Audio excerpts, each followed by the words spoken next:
ओम नमः शिवाय। प्रिय भक्तों, आज हम अश्विन महीने का आरंभ कर रहे हैं। साथ ही आज से हम पितृपक्ष की शुरुआत कर रहे हैं। इस अवसर पर हम 16 दिनों तक पितृदेव को समर्पित होकर उन्हें खुश कर सकते हैं। इसका मतलब है कि हमें बड़ी श्रद्धा और उत्साह के साथ इस अवसर का सत्कार करना है। पितृदेव हमारे पूर्वज हैं और हमें उनका सम्मान करना चाहिए। वे इस अवसर को खुशी से स्वागत करते हैं और अपनी संतानों को धन्य और सुखी रहने का आशीर्वाद देते हैं। आज हम आपको 5 महत्वपूर्ण पौराणिक कथाओं को सुनाएंगे, जिन्हें अगर आप नियमित रूप से सुनते हैं और उनके संदेशों पर विचार करते हैं तो आपको पितृदोष से मुक्ति मिल सकती है और पितरों का आशीर्वाद प्राप्त हो सकता है। इन कथाओं के माध्यम से हमें धार्मिक और मानविक मूल्यों का सम्मान करने की शिक्षा मिलती है। इस पितृपक्ष पर हम सभी को अपने पूर्वजों का आभार और समर्पण का भाव रखना चाहिए, ताकि हमारे जीवन में सुख शांति बनी रहे। इस अवसर पर हम पितृदेवों का सत्कार करते हैं और उनका आशीर्वाद प्राप्त करते हैं। अगर आप यह कहानी सुन रहे हैं तो पूरा सुनिए। इस कथा को आधा अधूरा छोड़कर जाने की गलती मत करिएगा, क्योंकि इस पवित्र कथा को पूरा सुनने से मनचाहा फल की प्राप्ति होगी। इसलिए इस कथा को पूरा सुने। आप शिव भक्त हैं तो भोलेनाथ का अनादर ना करें। पितरों के देवता भगवान विष्णु हैं। इसी कारण पितरों की कृपा से मनुष्य शारीरिक और मानसिक कष्टों से मुक्ति प्राप्त करता है। धन और व्यापार में लाभ होता है। घर में सुख, शांति, समृद्धि बनी रहती है। इसलिए सभी भक्तगण इन कथाओं को बड़ी श्रद्धा और प्रसन्न मन से सुने। एक गांव में 2 भाई थे, जिनके नाम दीपक और पकंज थे, और वे दोनों अलग अलग घरों में रहते थे। दीपक के पास धन की कोई कमी नहीं थी, लेकिन पकंज निर्धन था।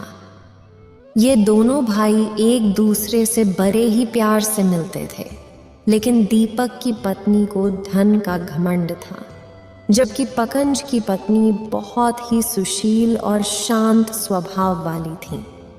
एक दिन पितृपक्ष आया और दीपक की पत्नी ने अपने पितरों के श्राद्ध के लिए कहा, लेकिन दीपक ने इसे व्यर्थ का काम समझकर टालने की कोशिश की। लेकिन दीपक की पत्नी ने केवल अपने सान दिखाने के लिए श्राद्ध का कार्यक्रम रखने की इच्छा की, ताकि वह अपने मायके के लोगों को बुलाकर दावत करा सके। दीपक ने अपनी पत्नी से कहा, तुम मेरे भाई की पत्नी को बुला लो। वह तुम्हारी काम में सहायता करेगी और तुम्हारा हाथ पटाएगी, ताकि तुझे कोई परेशानी न हो। इसलिए मैं ऐसा कह रहा हूँ। उसकी पत्नी ने कहा, मैं सच कहती हूँ, मुझे उसमें कोई समस्या नहीं है। मैं पकंज की पत्नी को बुला लूँगी। हम दोनों मिलकर सब काम कर लेंगे। अगले दिन पकंज की पत्नी सुबह आकर सभी काम करवाने लगी और वह अनेक पकवान बनवाई। फिर सभी काम पूरे होने के बाद वह अपने घर वापस आ गई, क्योंकि उस भी पितरों को भी तर्पण करना था। जब पितृ भूमि पर आए तो उन्होंने देखा कि उसके ससुराल पक्ष के सभी लोग भोजन के लिए इकट्ठे हैं। इसे देखकर वे निराश हो गए। उसके बाद जब दीपक पकंज के पितर पकंज के पास गए तो उसने देखा कि केवल पितरों के नाम पर अंग यात्रा थी। पितर अपने राख को चाटते थे और भूखे ही नदी के किनारे पहुंच जाते थे। कुछ समय बाद सभी अपने यहाँ के श्राद्ध को संपूर्ण करके इकट्ठा हो गए और बताने लगे कि उनकी संतानें कैसे उनके लिए श्राद्ध के खाने बनाती थीं। दीपक पकंज के पितर भी अपने सब कुछ साझा कर दिया। उन्होंने सोचा कि यदि पकंज गरीब नहीं होता और श्राद्ध करने की सामर्थ्य रखता तो शायद उन्हें भूखा वापस नहीं जाना पड़ता, क्योंकि पकंज के घर में खाने के लिए भी 2 वक्त की रोटी नहीं थी। इन सभी बातों को सोचकर पितरों को भोग और दया आ गई। वे अचानक नाचने लगे और गाने लगे, पकंज के घर में धन हो जाए, पकंज के घर में धन हो जाए। 5 दिन बीत चुका था, लेकिन पंकज के घर में खाने के लिए कुछ नहीं था। उसके बच्चे भूखे। बच्चों ने अपनी माँ से कहा, माँ, हमें भूख लगी है। तब उन्हें टालने के लिए गुस्से से बोलते हुए पंकज की पत्नी ने कहा, जाओ, आंगन में हौदी अवौधी रखी है, उसे जाकर खोलो, जो भी मिले आपस में बांट कर खा लो। बच्चे जब वहां पहुंचे और हौदी अवौधी देखी तो वे दौड़ते हुए माँ के पास आए और कहे, माँ, ये सूदी मोहरों से भरी हुई है क्या? आंगन में जाकर पंकज की पत्नी ने सब कुछ देखा और उसका अब कोई आस चक्र नहीं बचा। इस तरीके से पितरों की कृपा से पंकज भी धन से समृद्ध हो गया, लेकिन वह इस पर गर्व नहीं करता और अगले वर्ष श्रद्धा भाव से पंकज की पत्नी भोग बनाती है और पंकज अपने पितरों का श्राद्ध करता है। पंकज की पत्नी पितरों के लिए 75 अलग अलग प्रकार के खाने का इंतजाम करती है। वे दोनों ब्राह्मणों को भोजन कराते हैं। अपने जेठ जेठानी को बुलाकर सम्मान के साथ सोने और चांदी के बर्तनों में भोजन कराती हैं। इससे उनके पितर बहुत खुश होते हैं। उनके पितर आशीर्वाद देते हुए कहते हैं, जहाँ दिखावा नहीं होता, जहाँ केवल अपने पेट को भरने के लिए लोग खाना तैयार करते हैं, वहाँ हम खुश नहीं रहते। जहाँ केवल हमारी भावनाओं को ध्यान में रखकर खाना बनाया जाता है, वहाँ हम बहुत खुश रहते हैं। उसे पूरी ईमानदारी से चुनी गई सामग्री से तैयार किया जाए, हम खुश होते हैं और अपनी संतानों को समृद्धि से परिपूर्ण कर देते हैं। जय श्री हरि। प्रिय भक्तों, अब हम दूसरी कथा की ओर बढ़ते हैं। 2 भाई बहन थे। उनका विवाह हो चुका था और उनके पास 2 बच्चे थे। बहन विधवा हो चुकी थी और वह अपने भाई के घर में ही रहती थी। इससे उसकी भाभी बहुत गुस्से में रहती थी। एक दिन पितृपक्ष आया, तब भाई ने कहा कि मैं पितरों के तर्पण और पिंडदान के लिए गंगा जी के पास जा रहा हूँ। इसके बाद वह गंगा जी की यात्रा के लिए निकला। भाई के जाने के बाद ही भाभी ने खेत में ननद और उनके बच्चों के लिए एक झोपड़ी बनवा दी। अपने बच्चों के साथ वह झोपड़ी में रहने लगी। बहन सुबह शाम भाई के घर जाकर घर के सारे काम करती थी। इसके बदले में भाभी उसे खाने के लिए खाना देती थी। हर बार जब वह भाभी के घर से लौटती तो वह आटा छानने के लिए कपड़ा अपने साथ लेती। घर आकर वह आटे में स्नेह कपड़ों को पानी में घोलकर चूल्हे पर चढ़ाकर पकाकर बच्चों को देती थी और कहती थी, खीर है, खा लो। इसी तरह वक्त बीत रहा था। एक दिन भाभी ने उसे एक कपड़ा ले जाते देख लिया और बोली, ननद जी, आटा छानने का कपड़ा कहाँ ले जा रहे हो? इसे यहीं छोड़ कर जाओ। उसने वैसा ही किया। उस दिन भाभी ने उसे बचा खुचा भोजन नहीं दिया और बोली कि कल आपकी माँ का श्राद्ध है, बिना बुलाए आना मत। हाँ, आंगन में लगाए पीपल के पैर को अगर अपनी जगह से हिलते हुए दिखा तो आना।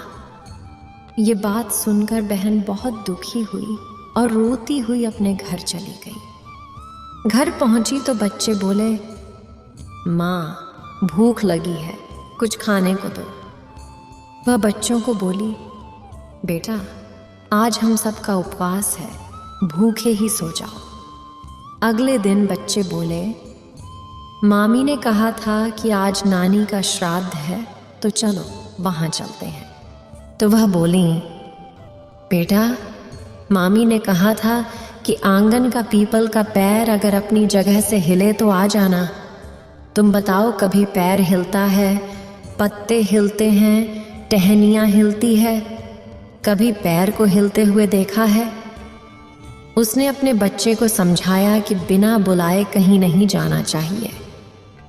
शाम हुई तो उसके भतीजे आए और बोले, बुआ, माँ ने भोजन भेजा है।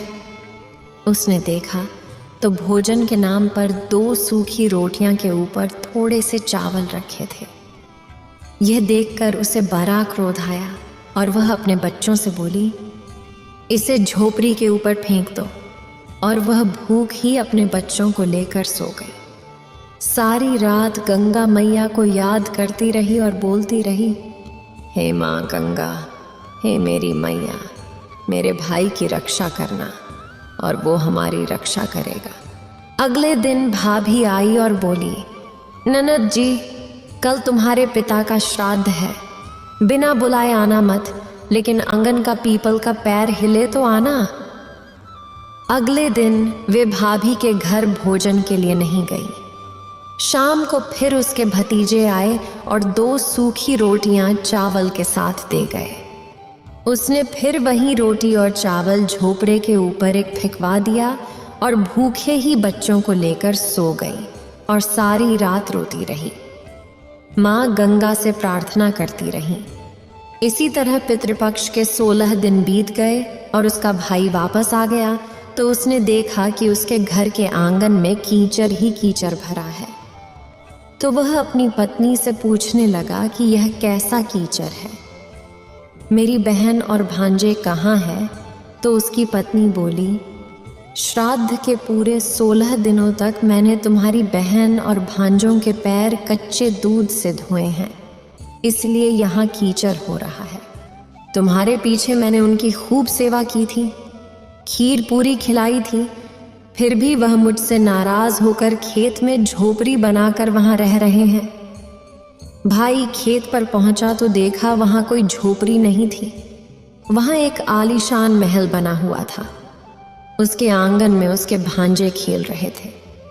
उसने जाकर अपनी बहन से कहा, बहन, ये सब क्या है? तब उसने अपने भाई को सारी बात बताई और बोली, भाई, जो तेरे आंगन में कीचड़ है वो कच्चे दूध से नहीं, बल्कि भाभी के व्यवहार से जो मैं दिन रात रोती थी उन आंसुओं का कीचड़ है। माता पिता के श्राद्ध पर भाभी ने कहा कि पीपल का पैर हिले तो आना, बिना बुलाए मत आना। पीपल का पेड़ हिला नहीं, इसलिए हम गए नहीं और शाम को उन्होंने 2 रोटी और चावल भिजवाए, जिसे गुस्से में मैंने झोपड़ी के ऊपर फेंक दिया। माता पिता के आशीर्वाद और तेरे साथ होने से, माता गंगा की कृपा से ये सूखी रोटियां सोने में और चावल हीरे मोती में बदल गई हैं। इसकी बजाय कुछ भी नहीं हो सकता था।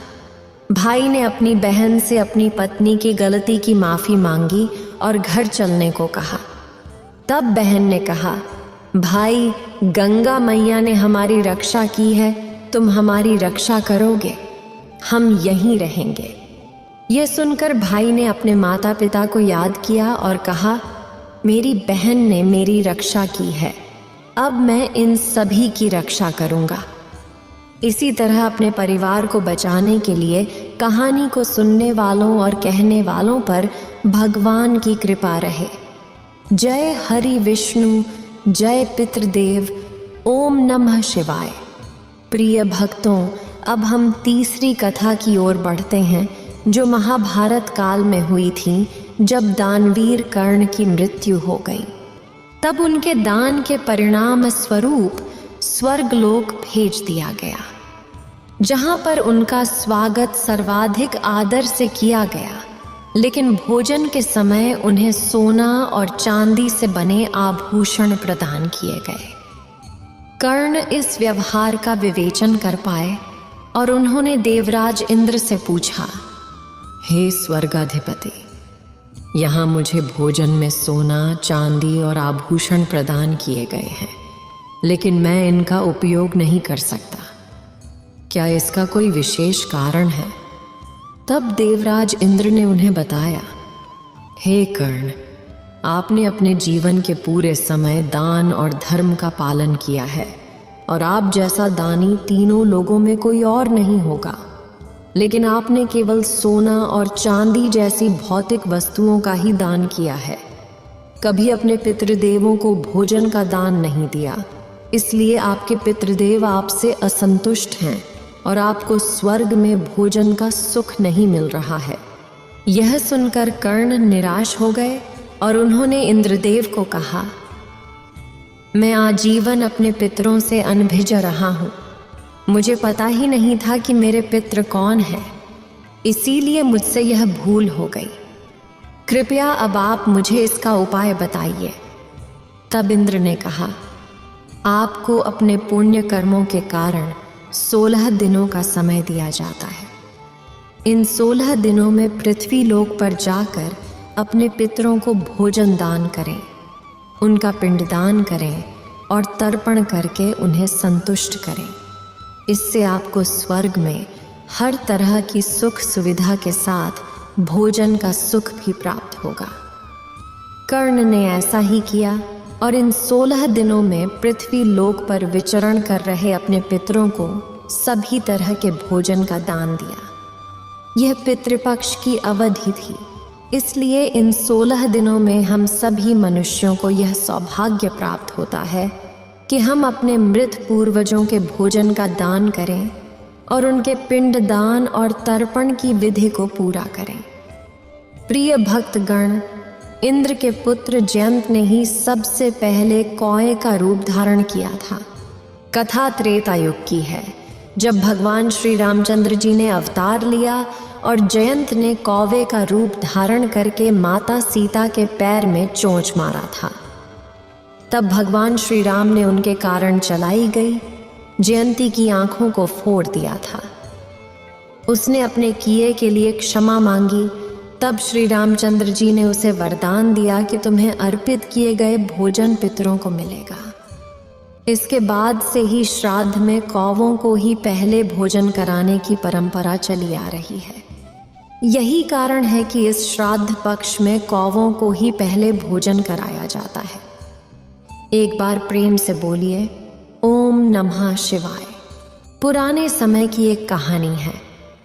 एक छोटे से नगर में जो दक्षिण भारत में बसा था, वहाँ एक आदमी था जिनका नाम आत्मदेव था। वह सभी वेदों के ज्ञानी थे। उनकी पत्नी का नाम धुंधली था। धुंधली बहुत ही सुंदर थी, लेकिन उनका व्यवहार बड़ा कठिन था।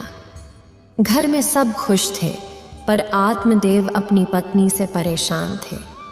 उन्हें संतान की तमन्ना थी, पर वो पूरी नहीं हो रही थी। वे चिंतित थे कि वक्त बीतता जा रहा है और उन्हें संतान का सौभाग्य नहीं मिलेगा। उनके पड़ोसी भी उन्हें अकेलापन का निशान देखकर छेड़ते थे। जो भी उनके घर के पास से गुजरता, उन्हें नकारात्मक नज़र से देखता। यह सब सोचकर उसने अपने मन में विचार किया कि अपना जीवन त्याग दूं। उसने एक तालाब में कूदने का विचार था कि तभी एक सन्यासी आकर उससे बात की। तब उस ब्राह्मण ने पूछा, तुम्हारे दिल में कौन सी भारी चिंता है जिसके कारण तुम आत्महत्या लेने का निर्णय लिए हो? आत्मदेव ने उत्तर दिया, महात्मा, मैं अपनी संतान के लिए इतना दुखी हूं कि मेरा जीवन अब अर्थहीन लगता है। संतान ही जीवन का महत्वपूर्ण हिस्सा है और मैंने गाय को पाल रखा है, लेकिन वह भी बांझ है। ये सब मेरे दुख का कारण है। ये कहकर वह आदमी रो पड़ा। तब संत ने कहा, ब्राह्मण, कर्म का बल अत्यंत महत्वपूर्ण है। इच्छाओं को छोड़ दो। सुनो, मैंने तुम्हारे भविष्य को देखा है। इस जीवन में तो कम से कम अगले 7 जन्मों तक तुम्हारी संतान किसी भी तरीके से नहीं हो सकती। तब ब्राह्मण कहता है कि फिर मुझे प्राण त्याग देने दीजिए। किसी कोशिश के साथ मुझे पुत्र प्राप्ति का मार्ग बताइए।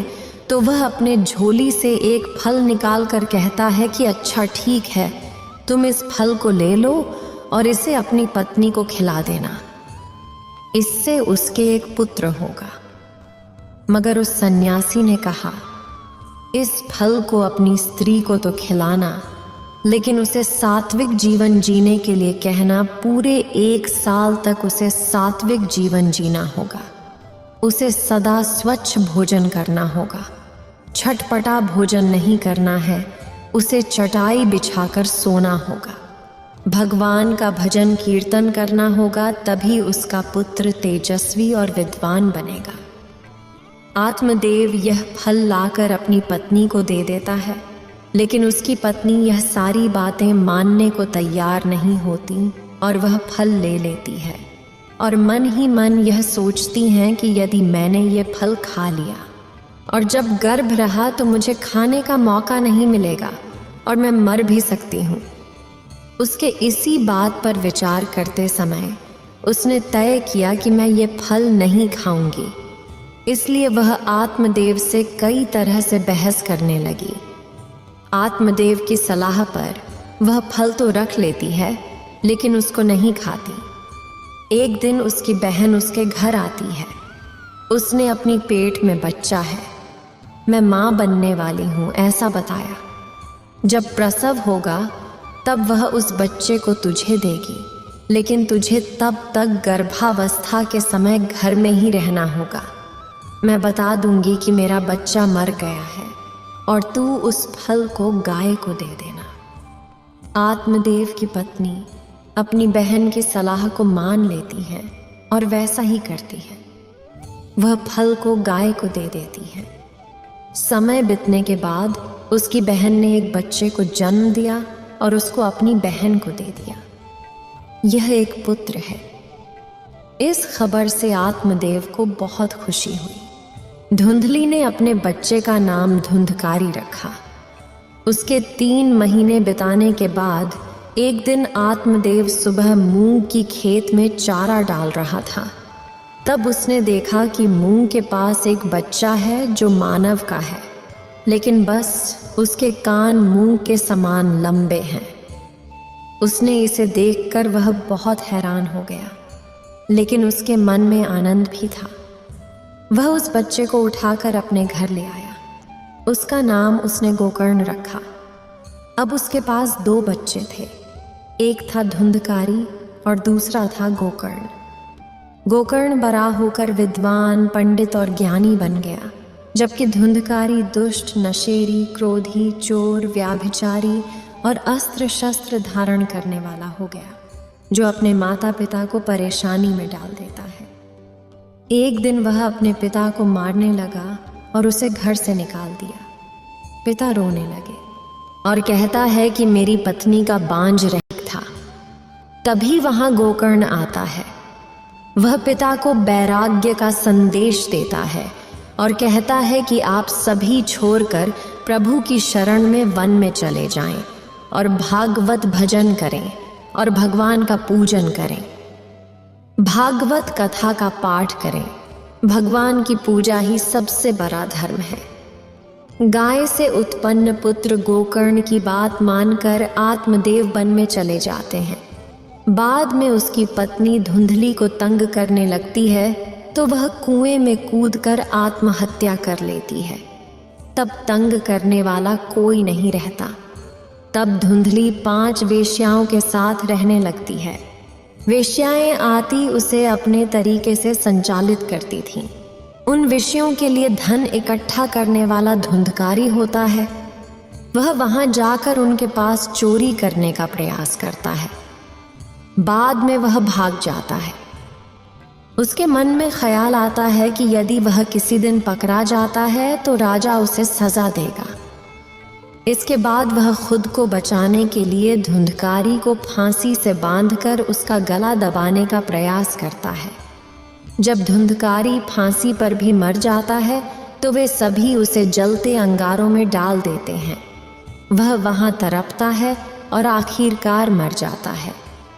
फिर उसका शव गड्ढे में दफना दिया जाता है। फिर वहां से वापसी करते समय वह बस पर सभी कीमती सामान लेकर और सब लूटे हुए गहनों को साथ लेकर भाग जाता है। मरने के बाद धुंधकारी बहुत दुखी होता है और अपने कर्मों के कारण वह एक प्रेत बन जाता है। प्रेत बनने के बाद वह भूख और प्यास से त्रस्त हो जाता है और अकेले में चिल्लाता रहता है, क्योंकि उसे अंगारे से जलाया गया था। इसलिए उसकी अनुभूति उसे अब भी सता रही थी। उसे लगता था कि अब भी मेरा शरीर जल रहा है। एक दिन उसका भाई गोकर्णा उसके गांव में कथा करते हुए आता है। गोकर्णा सबसे नज़र बचाते हुए अपने पुश्तैनी मकान में सोने चला जाता है। अपने ही घर में अपने भाई को सोया हुआ देखकर धुंधकारी खुश हो जाता है और आवाज़ लगाता है। गोकर्णा इस आवाज़ को सुनकर पूछता है कि तुम कौन हो? धुंधकारी कहता है, मैं तुम्हारा भाई हूँ, मेरे कर्मों की गिनती नहीं की जा सकती, इसी कारण मैं प्रेत योनि में पड़ा हुआ हूँ। और भाई, तुम कृपया मुझे इस योनि से छुटकारा दिलाओ, मुझे प्रेत योनि से मुक्त करो। गोकर्णा कहता है, मुझे बहुत आश्चर्य हो रहा है कि मैंने तुम्हारे लिए विधिपूर्वक गया जी में श्राद्ध किया, फिर भी तुम प्रेत योनि से मुक्त कैसे नहीं हुए? मैं कुछ और उपाय करके देखता हूँ। कई कोशिशों के बाद जब कुछ भी सफल नहीं हुआ तो वह आखिरकार सूर्यदेव से पूछता है। सूर्यदेव उसे यह बताते हैं कि केवल श्रीमद् भागवत कथा सुनकर ही मुक्ति हो सकती है, इसलिए तुम सप्ताह पारायण करो। भागवत कथा सुनकर गोकर्ण व्यास गद्दी पर बैठकर कथा सुनाने लगे और देश गांव से बहुत लोग उनकी कथा सुनने आने लगे। इतनी भीड़ हो गई कि सभी चौंकर रह गए और इसके बाद प्रेत वहां पहुंच गया। वह यहाँ वहां तलाश करने लगा। इसी दौरान उसकी नज़र एक सुनसान बांस पर पड़ी और वह वायुरूपी रूप में उसमें प्रवेश कर बैठ गया। जब शाम को कथा का आनंद लिया गया तो कुछ अद्वितीय घटनाएं घटी। सभी लोग देखते देखते उस बांस की एक गांठ को चुभते हुए देखते हैं और इसके बाद 7 दिनों में 7 गांठें फट गईं और 12 स्कंधों की कथा सुनने से पवित्र होकर धुंधकारी एक दिव्य रूप में प्रकट होकर सामने आ गए। वह अपने भाई का प्रणाम किया। इसी अब नहीं, गोकर्ण की तरह कथा सुनाने वाले और न सुनाने वाले धुंधकारी को बचाने। उसके पिता की सजा तो मिलनी ही चाहिए, अपने प्रेत योनि में रहकर भी सजा भुगतती। बाद में जब उसे पछतावा हुआ तो भागवत कथा सुनकर मन निर्मल हो गया। निर्मल मन से उसके सभी संताप गायब हो गए। प्यार से बोलिए, गौरी पुत्र गणेश की जय। ओम नमः शिवाय। जय शिव शंकर। प्रिय भक्त गणों, उम्मीद करती हूँ कि यह कथा आपको पसंद आई होगी। अगर आपको यह कथा पसंद आई है तो कृपया हमारे इस वीडियो को एक लाइक करें। आपका जीवन मंगलमय हो, इसी कामना के साथ हम आपसे विदा लेते हैं।